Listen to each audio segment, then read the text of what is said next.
Hello, and welcome to Positive Fandom. I'm your host, Arden, and of course, today we're joined here. Dieter Bastian is here today.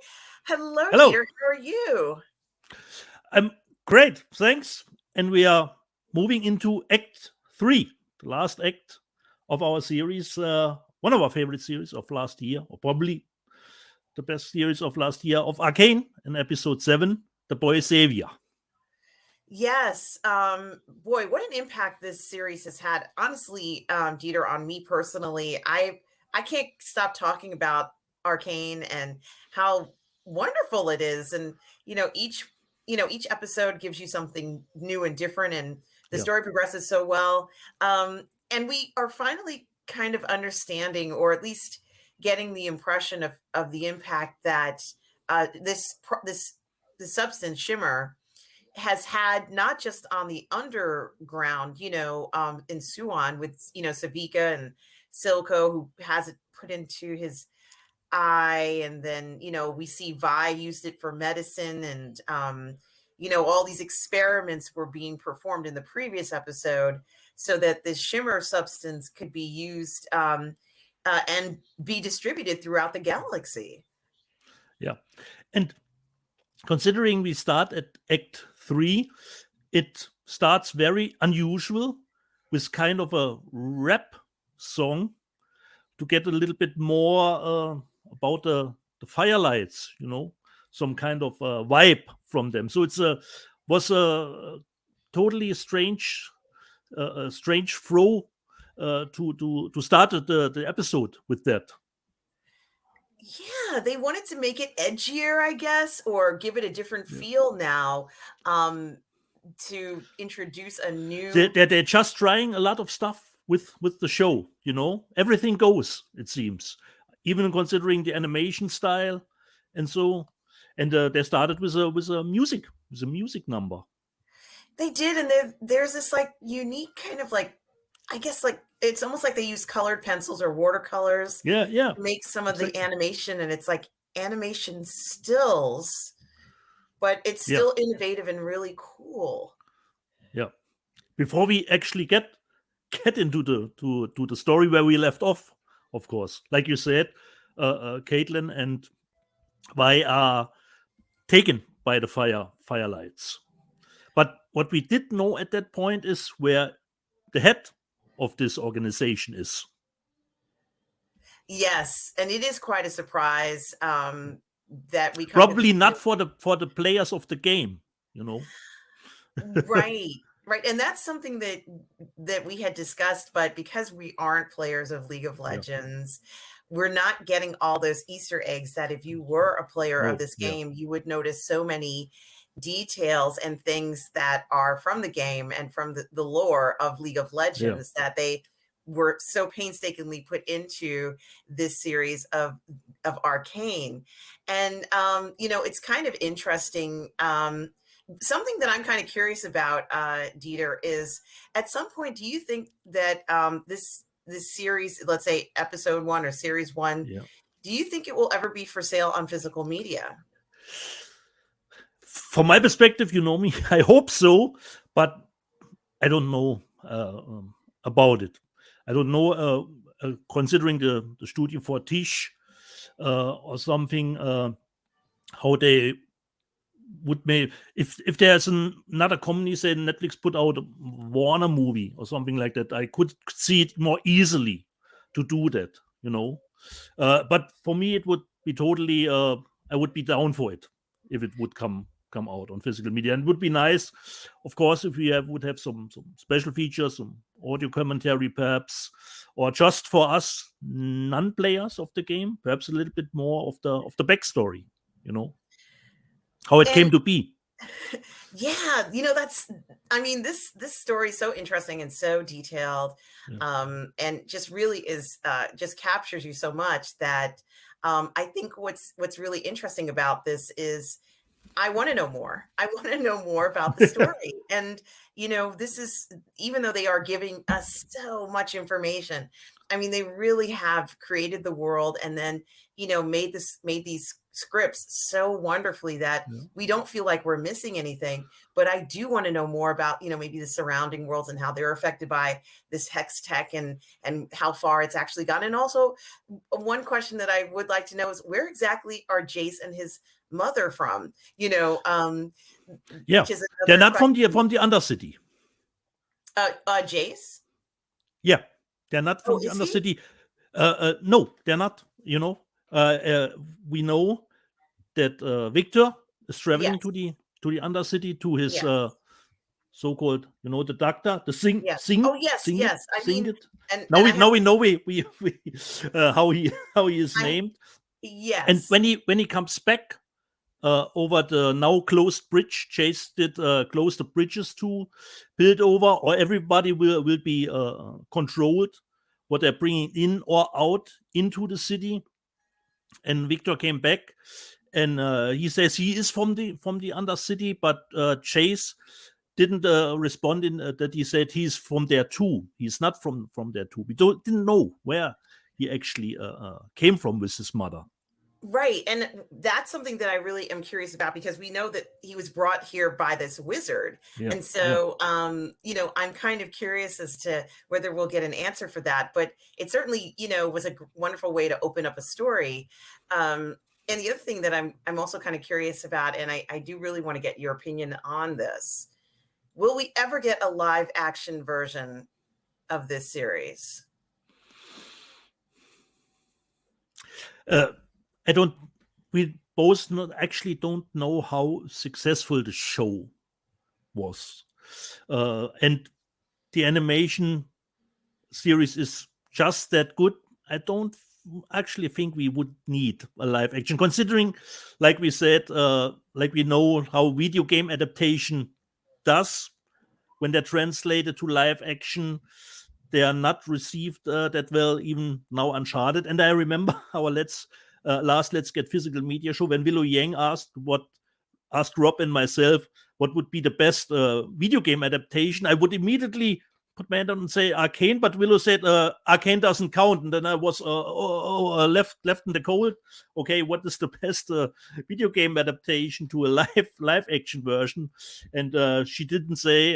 She did say I couldn't use Arcane, which was a bummer to me because it would be the easiest answer.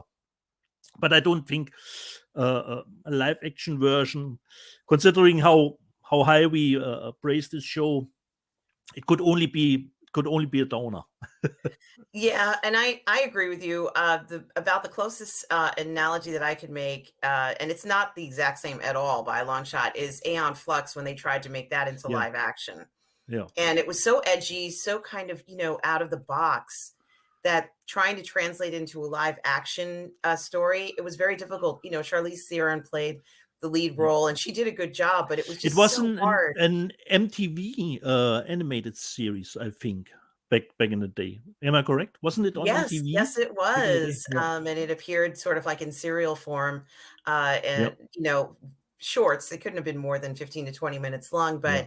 but, it did create this world of, that was quite different and, mystifying, and, I kept coming back to see what was gonna happen in the next one, and you just never knew, and it really was captivating, and for these, small shorts that they made. The animation was great, and the ideas were very impressive and felt very innovative at the time. So when they had the opportunity to make I, this live action movie, it was hard to recreate that.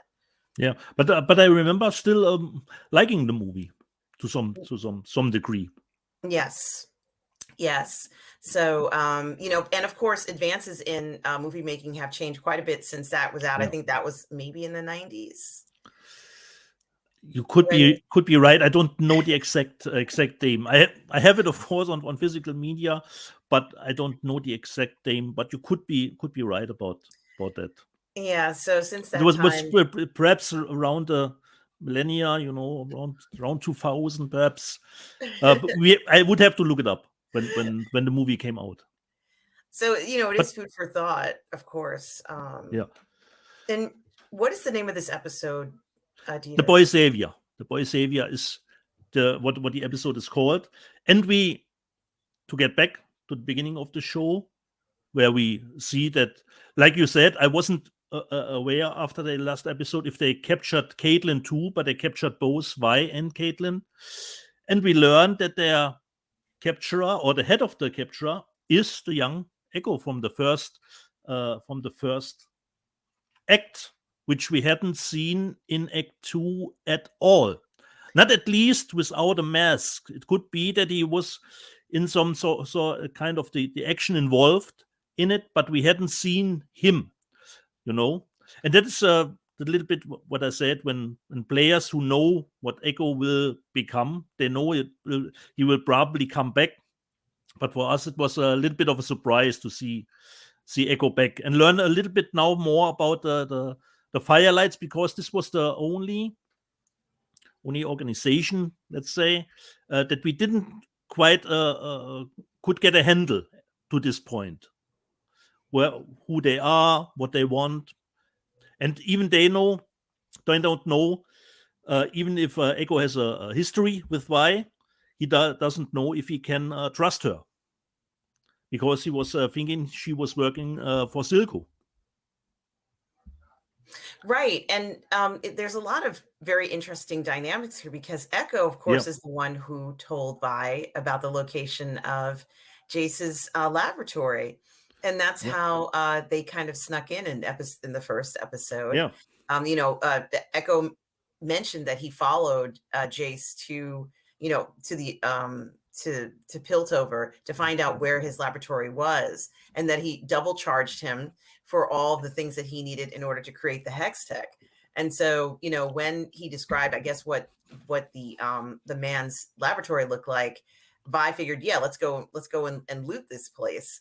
And of course, that starts the entire story, and how he changed the course of events by showing them where that location was, or telling them. He was just a child, of course. He could not predict what would happen at that point. But I think it's very interesting to look at it from the point of view of him having to grow up in such an altered world because of those actions that happened, and pretty much changed everything in a way. I think Hex Tech would have developed, but perhaps not at such an accelerated rate, because Jace and Victor had a lot to, Jace had a lot to lose if he didn't make the breakthrough, and Victor was already someone who had experimented, or was a scientist who was well, I guess, maybe versed in something like this. So the combination of, they wouldn't have gotten together to do these experiments if it hadn't been for the explosion. And so the other interesting part too, of course, is that Echo has kind of been on his own with these Firelight group, and it hasn't been easy for him. I mean, something that I'm kind of curious about, Dieter, and maybe or maybe they've said it in the story, is, do the people in Zuan know anything about Hextech and that it exists? So Duan, help me out. Is the location of the Firelights? Well, they're in the underground, and they're kind of like somewhere in the underground. We actually don't know exactly where the location is. They have that nice tree. It's a little bit of their own resort, and they are a little bit the other movement against the Shimmer. Echo explains us that Shimmer was flooded the streets, of the Undercity, and this is a little bit against movement that he created. And then we can understand why he did want to the Shimmer destroyed on the airship. Exactly. I mean, it was ruining everyone, and it was becoming a point where, and we could see more or less from the previous episode, that practically everybody who was in the underground was somehow manipulated by Shimmer in some way, either by becoming an addict or not having a place to go. And it was quite sad to see the effect that it had on everyone. But more importantly, Silco was using it as a way to kind of keep everybody under his finger. And, that was something that I think, in regards to creating a villain, Silco has all different types of motivations. His motivation for being in charge of the underground was completely different from Vander, who wanted to, kind of preserve the peace. Silco isn't that concerned with preserving the peace. He just wants to get his product out. Yeah. And And even his alliances are getting now even more uneasy than before, with his other people who question him and his authority down there, and even his relationship with Jinx is a little bit it's getting a little bit wonky now. Every alliances that we know are starting a little bit to crumble at this point in the series. exactly. And one very important thing about Echo, is that, obviously, as you mentioned, he is the leader of the Firelights. And, he unfortunately is the person that is the person who's at the forefront of trying to keep Shimmer off the streets from the Yeah, remaining people who are in the underground. And so he's kind of like become a champion, if you will. And hence the title, I guess, of the episode, The Child Savior. And, yeah, it is quite a responsibility for him to be in this position. But, what I kind of wonder about is his his actual role in this entire story is much, a lot of it hinges on what he has done, let's say from the beginning to, let's say, the end, in my opinion, because he's made a decision personally to stop Shimmer distribution or restrict it where he lives. Now, the idea of one person taking this on, the idea of him going against Silco, who's so powerful, who controls everybody down there, and perhaps a certain portion of people in Piltover, is remarkable, Dieter. Echo is pretty amazing, and he's determined there's nothing that's going to sway him away from trying to remove Shimmer from distribution. And I think that it creates a great conflict between him and Jinx, or Powder, who has kind of accepted that this Shimmer is, is a reality and has to exist. yeah. Um, And his crew is completely with a lot more younger people. You don't see any older or grown-ups in his crew yeah, they're down there. all the children, I guess, maybe Yeah, who were being taken care of by either, Vander and the other gentleman who was killed, the other shopkeeper. And, perhaps a lot of their parents have fallen victim to Shimmer. There's probably a lot of orphans who are pretty much on their own. And it is actually quite sad when you think about it, looking at it from that perspective of these children who were sort of lost on the streets. But something else too that's really interesting is the Hexstone comes up as a question because they're yeah, all trying to figure out what it is. And that's why I was curious, Dieter, if they really know anything about what's going on. Let's say not Silco, because I think Silco is very well informed, but do the average people in the underground actually understand that Hex Tech even exists, except for the exception of Jinx and Silco? yeah. I don't think so. And even Echo asks why about it, and we actually now know that why doesn't know anything about anything at this point. She's just gotten back from Stillwater, from the prison. She doesn't know about Hextech and all what is going on, and she still has hope she can save her Powder. It's Powder, it's not Jinx, but Echo says clear to her, no, she is working with Silco on her own. It's her own choice to work with Silco. And he asks why about if she doesn't know anything about the gemstone. Of course, Caitlin knows it, but she has no idea what is going on at all. Yeah, and I think it's interesting that Caitlin chose not to discuss that element with Vi at this point, Yeah. especially since she knows that Jinx is her sister now, and it kind of comes to a head at this point, doesn't it, Yeah. Dieter? But it was a nice moment when Echo said free her, and she did think for a moment they tortured something like Vi, but it was not the case. Not the case. It was not the case at all. And, I think what Caitlin is starting to understand is that there are complex relationships in the underground, and that this is a much bigger story and a much more widespread problem than she believed. It's not just about somebody planting bombs in Piltover, is it? Yeah. It And she thinks that she can bring that one stone back to Chase to clear the things up, that Silco is behind everything.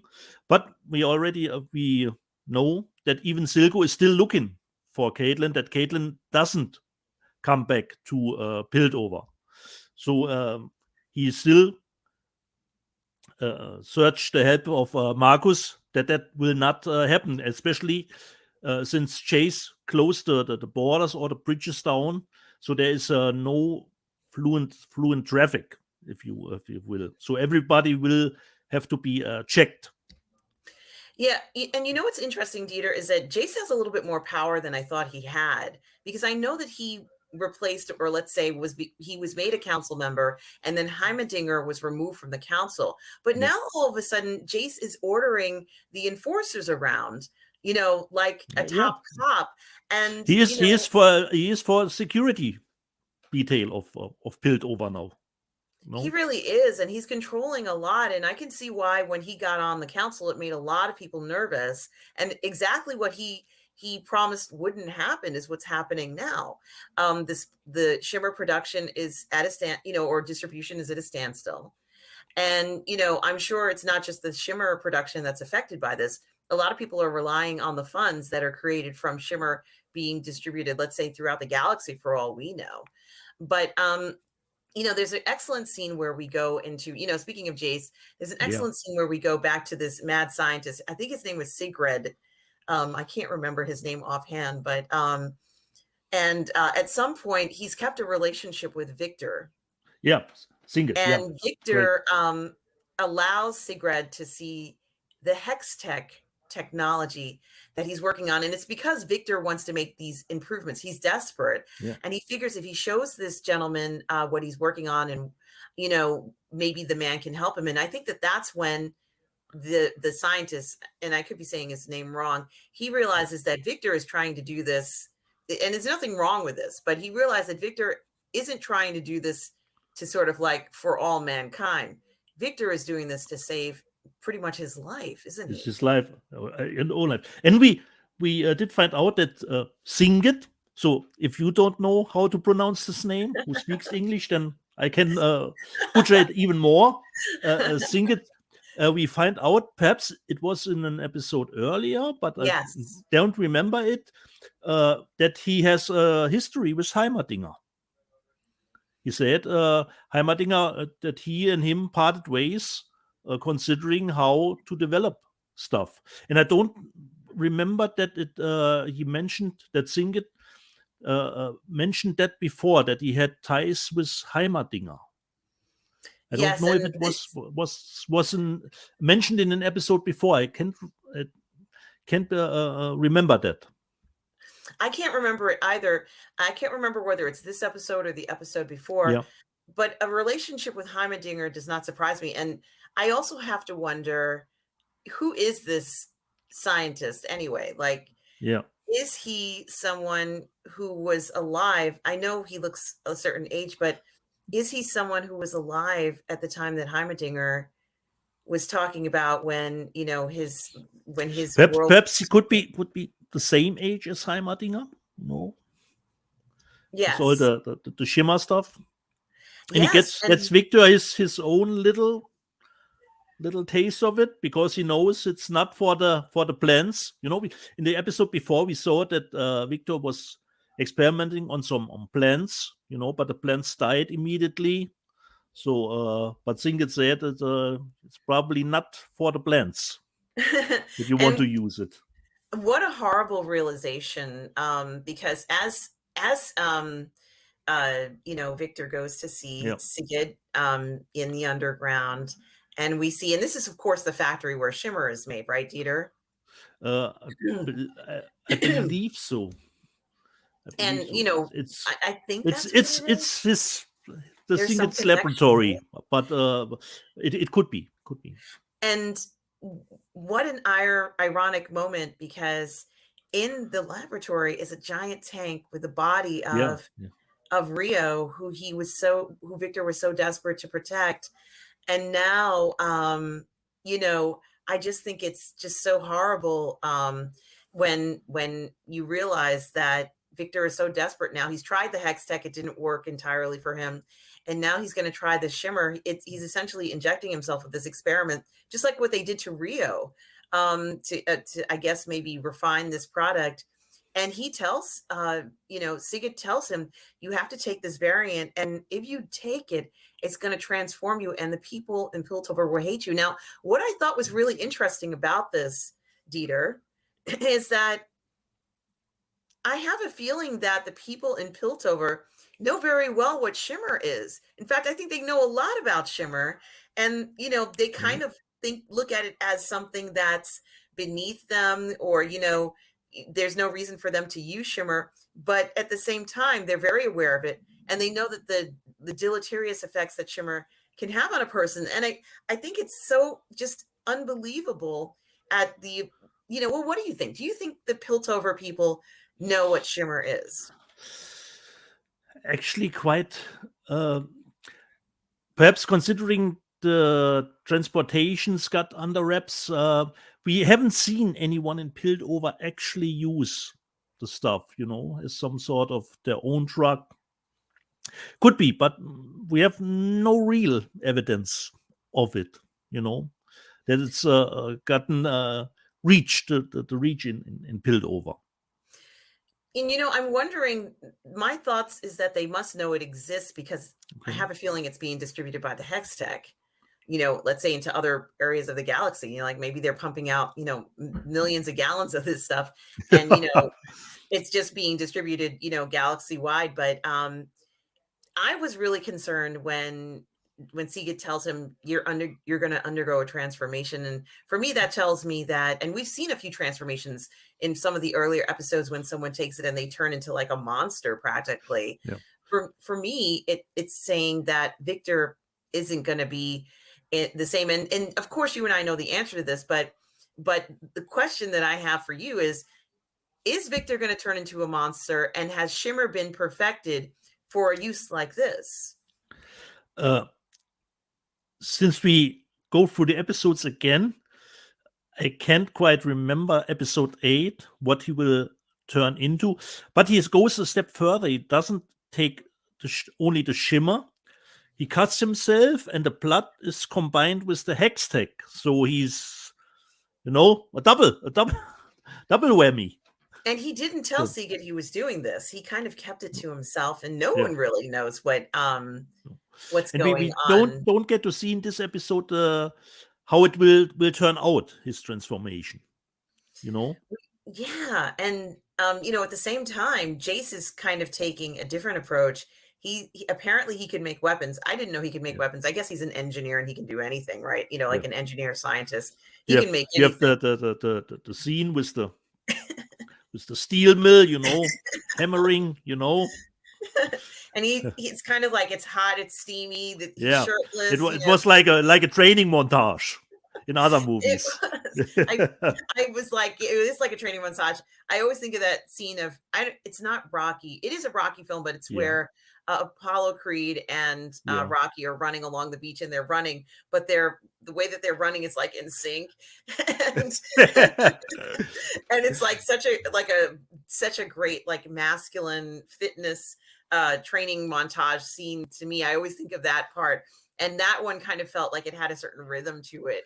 And so, Counselor Medarda has popped up, and, she actually is looking to see, what Jace is up to. And she notices that he's looking at these explosive devices that Jinx has designed, and that there's shimmer, I guess, in it. And, while Jace is kind of dealing with ousting Heimerdinger, Mel is constantly boosting his ego, up.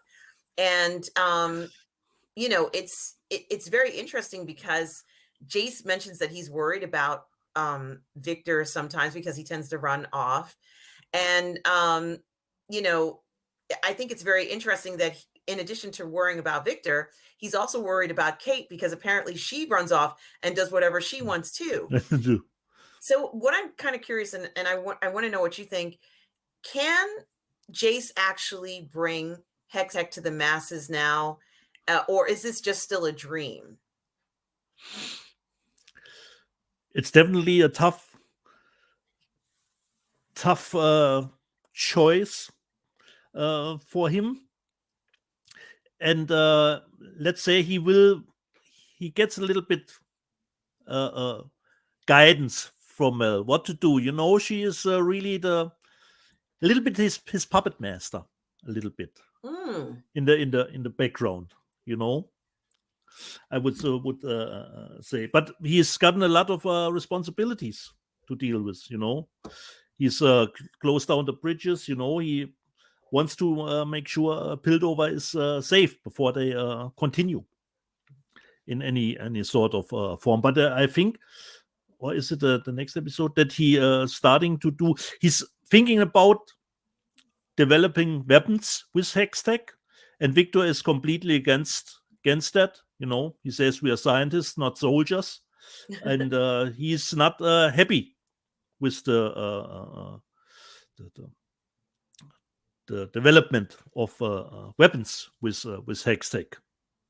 That Hextech E- could be used as weapons.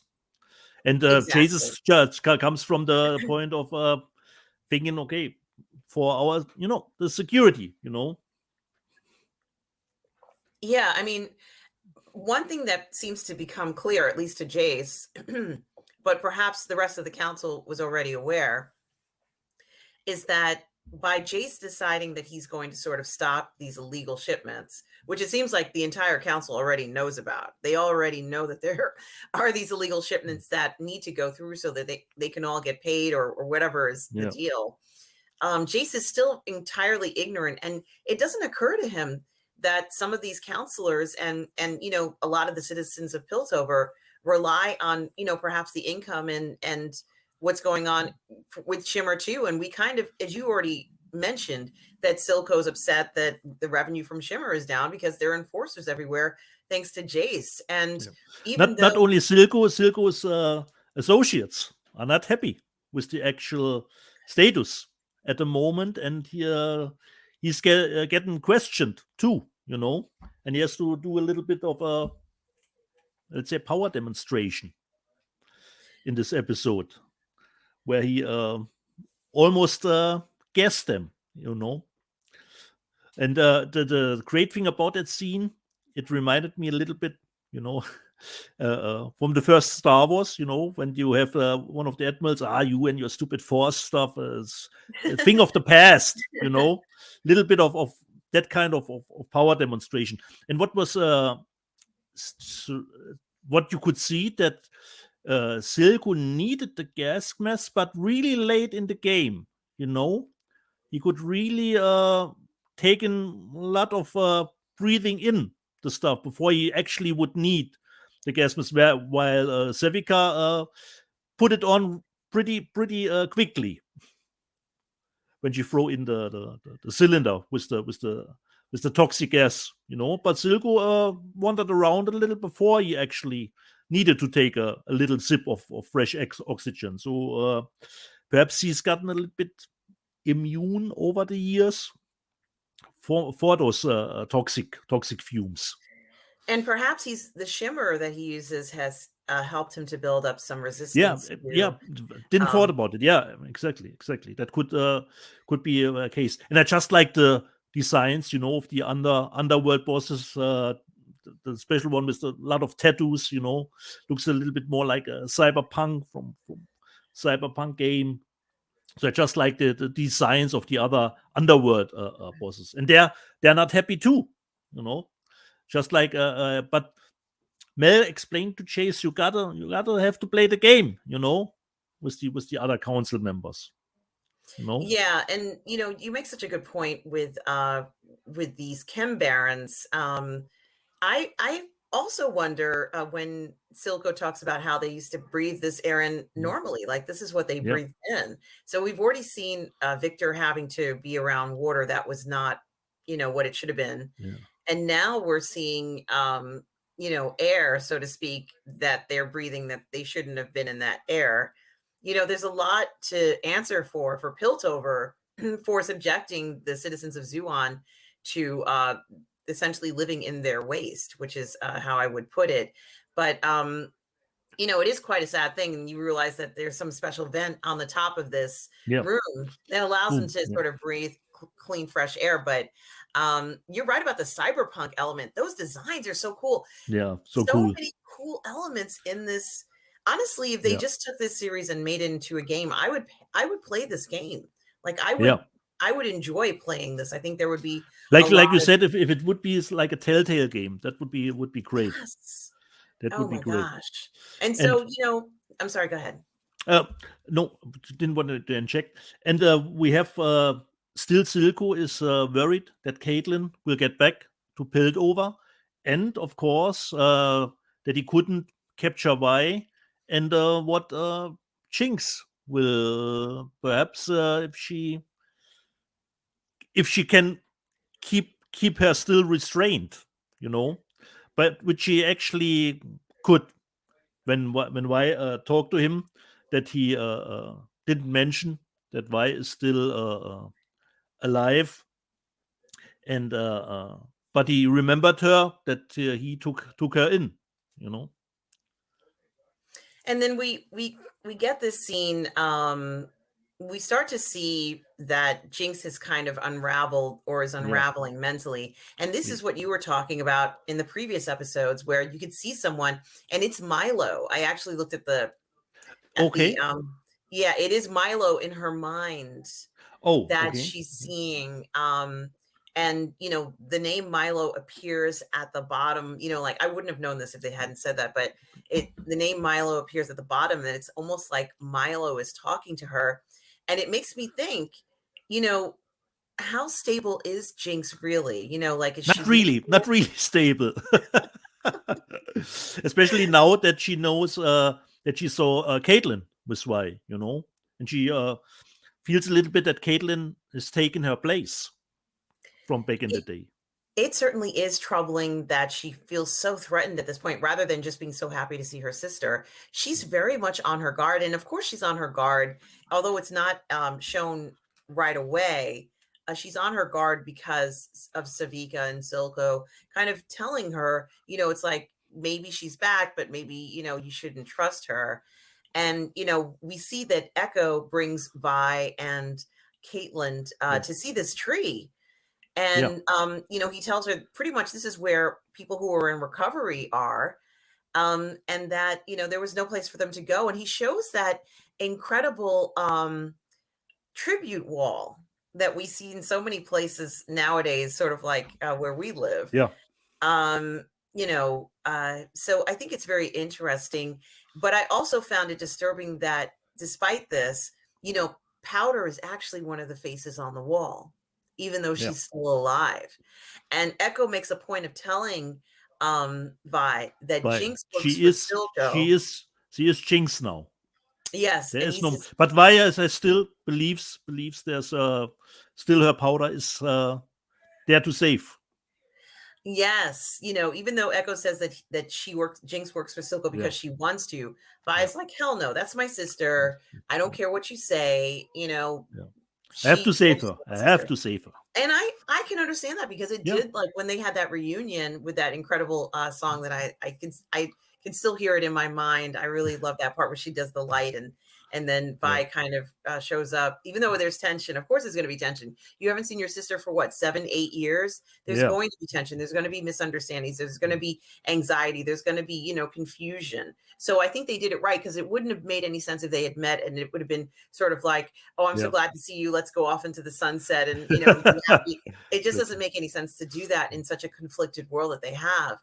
But, I think that when we realize that this stockade, which is still up, and we see Yeah. that, Marcus is It's on the more or bridge. less, Yeah. yeah, and these enforcers pretty much it's like a We rehash. forgot that Echo said, "I will take you back, Caitlin, but this is far as we go." Yes, he does say that. And yes, he certainly does. Um and so, they're going to essentially have this confrontation of you bringing the hex stone, Yeah. which, obviously Echo has possession of, and he's not going to allow them to take it up to Piltover without him. And so I just thought that it was interesting to see these enforcers on the bridge, and Victor is trying to return from Zuon after Yeah. seeing Yeah. Sigurd, and And he's like, Chase explained to him, I have closed the bridge and now I have to save you from coming back from the Undercity, you know? and why do you think Victor lied about the shimmer at this point, since Victor feels like he has one foot in the grave now? He has nothing to lose, Why would he lie about the shimmer? What do you think about Victor not telling his best friend in the whole world before he even possibly may die about what's going on? Yeah. Uh, I think he knows that Chase is now on a different path than him, you know? You like we said with Silco and his men, the alliances are crumbling down a little bit between everybody, you know, who has who had stronger relationships before that, you know, and he just said before he will just go down to see if he can find out something more about the Hextech and the runes, and said okay, didn't find anything out, and like you said, he left the shimmer part out. He certainly did. I mean, it was a big deal to not mention that, and Jace is angry at him Yeah, for kind of like crossing the blockade. yeah, And crossing the I blockade. think that what's really interesting about this too, of course, is that since Victor is actually smuggling Shimmer across the blockade, which is what Jace is Yeah, trying to stop, it's yeah, quite funny, when you think about yeah. the reality of what's But it was happening. just a small vial that it could perhaps Yes. easily Yes, but easily I almost get wonder through. if there's a certain symbolism to it, since Okay. that's, what it seems like what Jace is trying to stop. Although Jace, I think, also doesn't quite understand. I mean, he did mention that they use the shimmer, but I don't think he realizes the impact that shimmer has had on the underground and world, galaxy wide. So it's very interesting. Why do you suppose that Silco is able to convince Jinx to continue working on a weapon? Well, their bond is still very strong. You know, he took her in. She is under his guidance, and he has still a strong hold over her. You know, and she's already experimented with the hex tech and with the gemstones. So there's only perhaps little bit more the last push. You know, to get some for sort of weapon out of it. But then we see that Jinx is watching the bridge too, and Oh we God. see and we see that Vi, Caitlin, and Echo are coming back, and they get hold up by Marcus, which leads to a little great scene. It is a great scene. Honestly, I think what's so interesting about it is, you know, uh, it seems like they just can't seem to get a break, on this bridge. Of course, Marcus has the advantage. He's an enforcer. Yeah, yeah, And even though Kate is there, and he has the order from Silco to not let Caitlin back. You know, yeah, it's just so unbelievable how these circumstances are coming to play. And I think that if we were to look at Caitlin, she still is quite in the dark about the politics behind everything, but she understands, she knows from Jace, let's say, or from hearing some of the police reports, the enforcer reports, that this hex tech can be used as a weapon. And of course, the first thing that Echo thinks is like, well, why don't we just use it to fight against yeah, Silco? And she's like, well, it's not as simple as that. And of course, I know what would happen. He would make a weapon to fight against Silco, and Jinx would use the same weapon against him. And, no one would win in this scenario.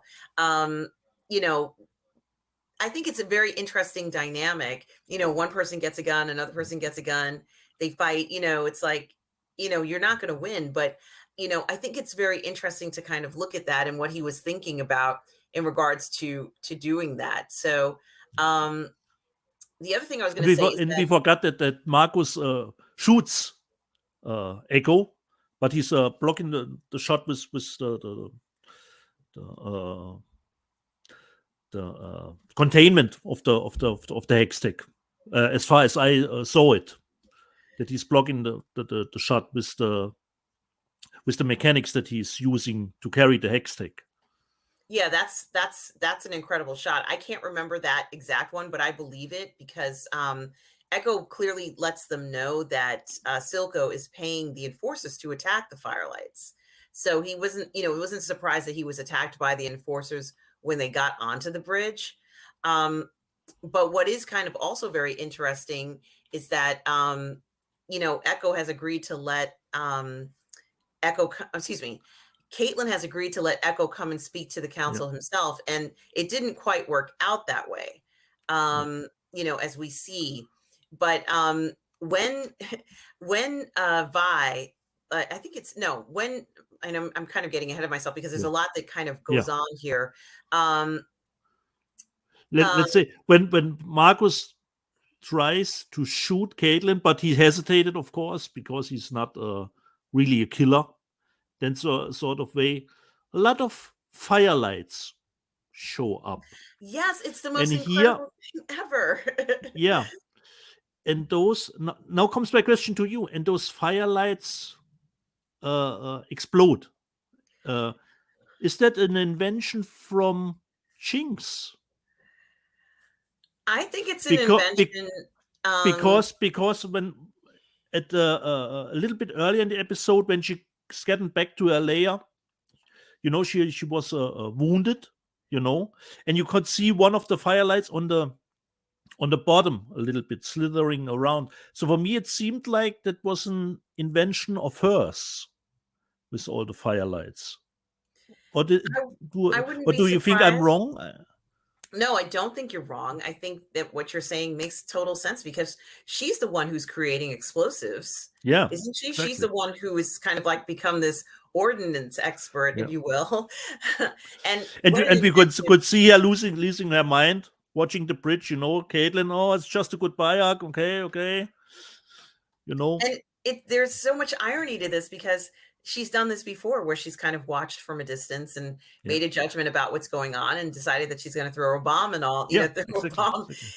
Just like with the end part in episode 3 from Act 1. Absolutely.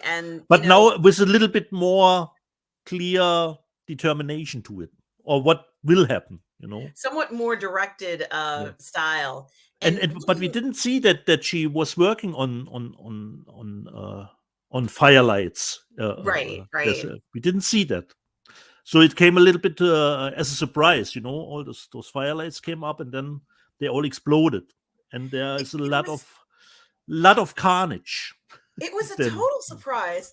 I wasn't expecting those things to blow up. No, I thought they were just peaceful little lights that shimmered around because they were all in that area where everybody was in recovery was. And that kind of helps them, or essentially, as far as I'm concerned, that helps Vi and Kate not get killed by the enforcers. Because they would have been slaughtered there. But we forgot, I already said goodbye because she still thinks she can save Powder, and she's she traveled back already, and then she heard a shot that Marcus fired to Echo and returned to the scene of the crime. It's quite a lot going on, a lot of machinations, and I guess we knew that as soon as Jace put up that blockade that there would be people who would break the blockade or would needed to get through for different reasons. I think that looking at this altercation on the bridge, they kind of need someone to get them out of this circumstance, and it is a desperate situation. Caitlin is hurt too after the explosions. Yes. And Wyatt takes her back because Echo said, get her back because Jinx is now taking the stuff in her own hands, or let's say, who's left on the bridge, which is actually Echo, and they have a nice fight together. Yes, and it's a fight that has a sense of nostalgia to it, Yeah, where he kind of considering the has old this, days. yeah, he has this like timer, I guess, and you see them, That is one thing. Sorry to interject. I yeah, reached out to a worker colleague of mine who plays okay, League of Legends, and I asked him, "Is this clock that he uses, that time, that stopwatch or time clock, is this a weapon in the game?" And he actually says, "Yes, it is a little bit of a weapon that you can use when you play as Echo, where you can, it seems, delve a little bit around with time, play around a little bit with time, and go back. You can see the scene is playing out, and then it goes back, and then the scene plays out, but Echo already knows what will happen. So this is actually a weapon that he can use in the game, that the time watch or stopwatch that he uses.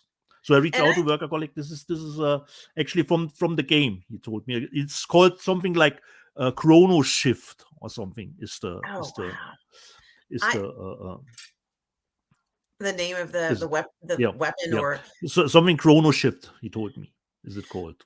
well, Dieter, I'd like to think that it is something that he is actually using as if you would be using it in the game. I don't know whether he is, but wouldn't it be something if that's how he's able to defeat all these other people, Yeah, because he has this advantage yeah. And my that, my worker colleague sent me a link to a little video from where they show videos for the characters, what you can do with it, and you can see him making a move, but getting beaten, and then he's reversing the time and starting new until he wins. yeah, I mean, I could see him doing that, and I could see that's how he was able to sort of keep Shimmer out of a certain area, because he's able to anticipate moves that are going forward. But this also turns into a nostalgic confrontation between he and Powder as children, Yeah, doesn't it? yeah, exactly.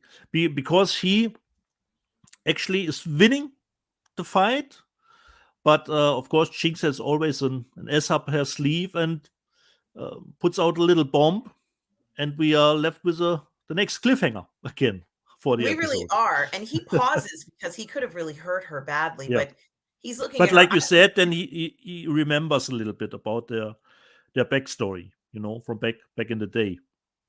And I Absolutely. like if I can go back to the beginning of the episode when Echo Yeah. said to Y, or Y said to Echo, "You still hit like a girl," and he said, "You still block punches with your head."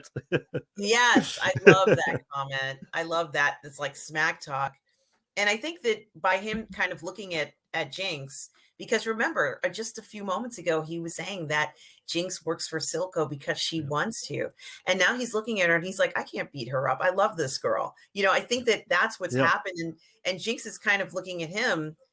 And I think that she realizes, that she feels the same way about him. It's true, she had the bomb to get away. I think she used that to get away from him, not to yeah, hurt him. yeah, But at least I'd like to think that's why she did that. But there's something going on. Like they had this moment, like a connection as sort of like as teenagers, which is what I think they are. That they don't really mean ill will towards anybody, even though she knows that he's the one who's been blocking those shipments of Shimmer. yeah, She knows that now, let's say after observing things and finding out everything that's going on, since the mask is off, so to speak. But Victor, now that he's crossed the blockade and he's yeah. in sort of like speaking to Jace about everything that's going on, he sees Jinx's weapons, and he sees that the weapons, Exactly. I totally forgot that he disarmed one of her bombs. yeah. And did you Yeah, notice what's inside of the bomb in addition to the wires? actually helped me out. I Um, believe there's shimmer in those Yeah, bombs, yeah, Dieter. yeah, yeah. Exactly. It could be, especially when you see the last explosion, some sort of purple, some sort of purple cloud. So it makes sense. Makes sense. And Yeah, she has and different kinds of gadgets, like you would say.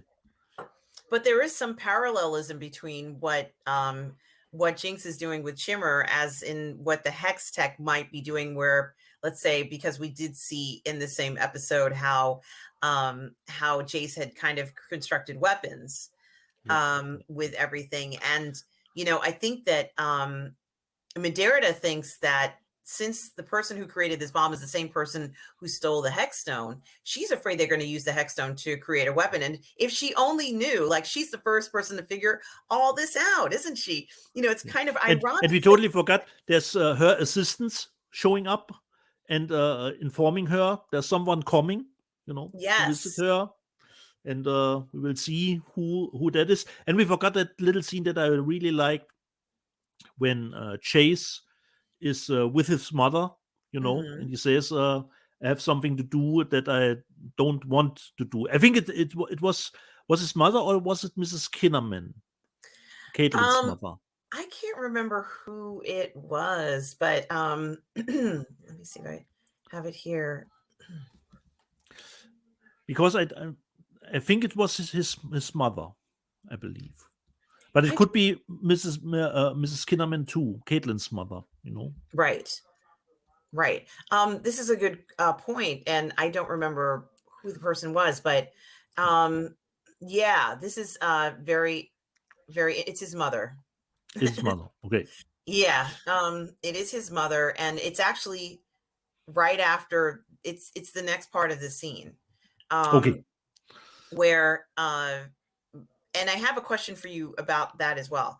When Medarda says that what can happen with these weapons, and she even says, since this person could build a weapon with the stone they stole, you guys need to build weapons now, just in case.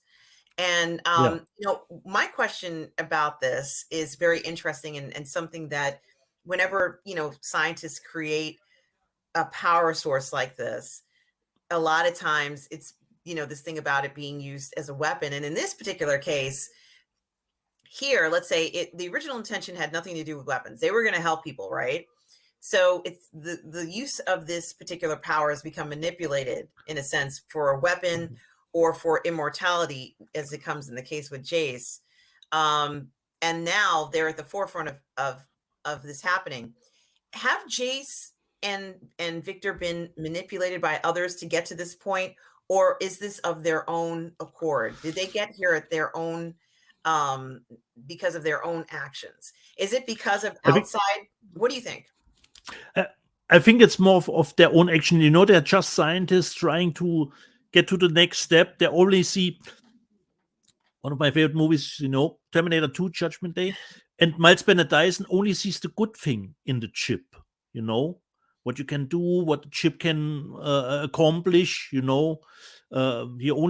doesn't see the danger of it, Heimerdinger warned them, but I think it's more of their own volition that they come to it. They're just scientists, get to the next step, pushing stuff fast. The only thing that the other people are more involved, or the council members, to get it a little bit, make it faster, Don't step on the brakes, Yes, make it because faster. they need that operation to keep going so they can keep making money. And then we see something very shocking that Victor does, and I guess I knew he was going to do this. Yeah. But he starts to make runes on his body, and he finally does sort of like what he said he was going to do all along, and that is to inject the shimmer, and the other part that you said that he does at the same time. So I'm really looking forward to the next episode. To actually, I can't remember exactly what he turns into. So I'm really looking forward to the next episode to see all the things again. Well, I have another question for you, Dieter. I have another question. Has Victor crossed the line by doing all this stuff to himself? I think if you are in that kind of situation, anything goes, or everything goes, what's holding you back, it's tough. But I'm really looking forward to the next episode to see what his transformation would become, because I can't remember exactly anymore what will happen with him. I can't either, and it's very interesting, which is great that the whole series is out and we can kind of go and watch it. Um, so I agree. I know I had mentioned that Victor was the limiting factor Yeah, in the beginning, and I think that Echo might be another limiting factor in this. It's another fantastic episode, dear. yeah. Another. With different animation styles, totally combined. It's just great, how they done the show. And it seems clear to me too, Dieter, that this animation studio didn't want to be known as sort of like a one style animation studio. Yeah, that could totally be, because like you said, there are totally different variations of styles combined in this episode. It's perhaps the episode with the most different approaches. When I think back to the first episodes, they were a little more contained considering the animation style. It was awesome, and then they transformed it a little bit more into more experimentation with it when it comes to different stuff. Absolutely. But that is what the show makes totally unique, you know.